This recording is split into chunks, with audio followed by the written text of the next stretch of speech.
Hello.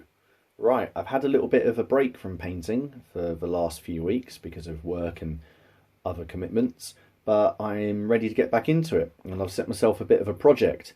As you can see, I'm still carrying on with my Wars of the Roses forces. I'm also trying to complete the British Union Brigade. Now, the Union Brigade was the second British Heavy Cavalry Brigade, and it was made up of the 1st Royal Regiment of Dragoons, which are the English ones, the 2nd Regiment of Dragoons, which were the Scots Greys, and the Inniskilling, which were the 6th Dragoons, and they were from Ireland. Now, I picked up these boxes in one of the Warlord's sales, so we have 1, 2, 3 boxes of British Union Brigade Cavalry to let me make all 3 units, and because it was 5 for 4, I also then picked up 2 units, or 2 boxes rather, of the Polish light line horse lancers for the French. So I have quite a lot of cavalry to do. The idea behind these Polish light lancers was that I was going to turn them into Napoleon's red lancers. However, I've just seen the sets that Victrix are going to be releasing later in the year, and I think I'm going to hold out for those. So I'm not entirely sure what I'm going to do with these yet, whether I'm just going to paint them up as normal lancers and just have a huge amount, or whether I'll just sell them on. Anyway, I'm going to make this video into 2 parts. I'm going to be painting up some of the, I'll get rid of those, the British Union Brigade, and I think we're going to be painting up the Royal Dragoons, and I'm just going to split the video, paint the horse and paint the man, and we'll see how it goes. Okay, let's get started. I'm just going to do a pretty basic scheme on this horse. He's just going to be a brown horse with a black mane, and then all of the trimming will be done. So I'm going to do Gore Grunter fur for the actual skin of the horse. And this is one of the contrast paints, which I found are fantastic for doing horses, because I love cavalry, but I hate with a passion painting horses.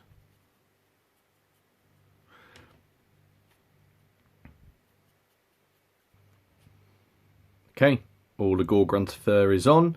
I've just left the muzzle clear and parts of the ears so I can add flesh onto that later.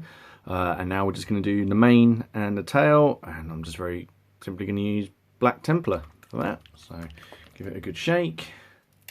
I'm just putting these on straight from the bottle at the minute. Nothing complicated.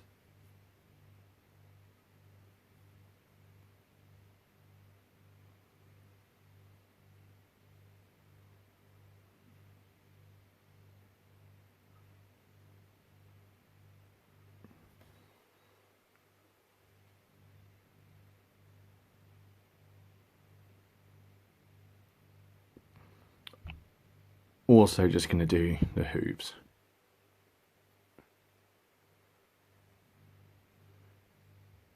Okay, now I'm just going to do the covering here from the saddle, and we're using Basilicanum Grey for that.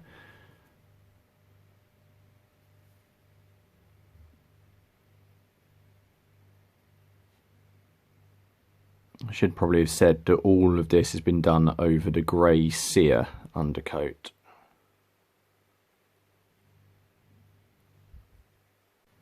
Okay, now using the contrast colour Wildwood, I'm going to do the saddle and all of the harnesses and bits of belt that are all over him.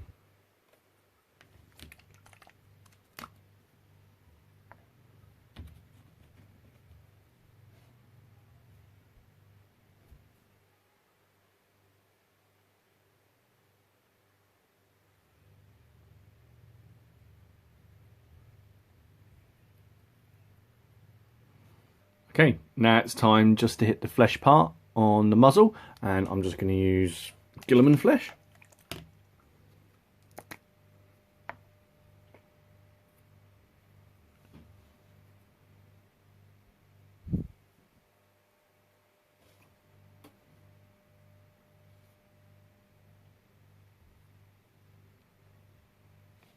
nearly there. I'm just going to use Blood Angels Red to pick out those lovely red details on the horse, on the saddle.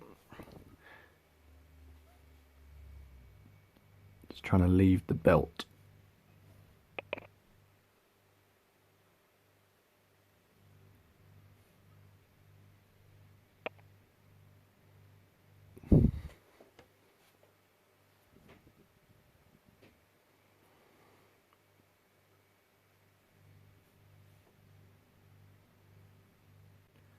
Now he's more or less done. I'm just going to add some white details to the head of the horse and just add a couple of socks. So I'm just going to use pure white.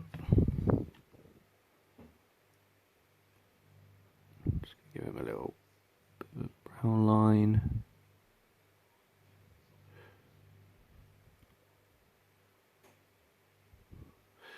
I tend to do all of my eyes on both the rider and on the horse once the model's been based. I don't know why, I just do.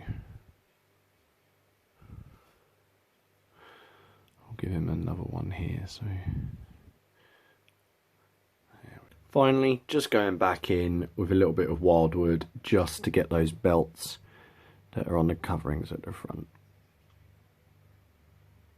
Okay, I'm just going to use Game Colour gunmetal, and we're just going to pick out some of the harness details on the head of the horse. And then I'm just going to use some gold, and I'm going to pick out the buckles on the straps here. Okay, I'm just using Dark Stars Molten Metals Classic Gold for the buckles.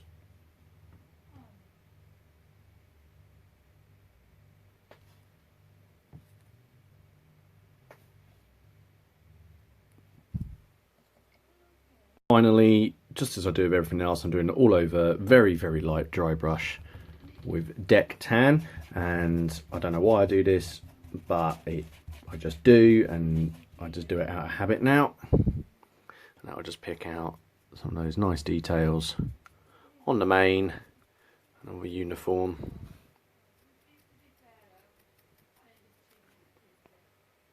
Okay, the horse is now complete.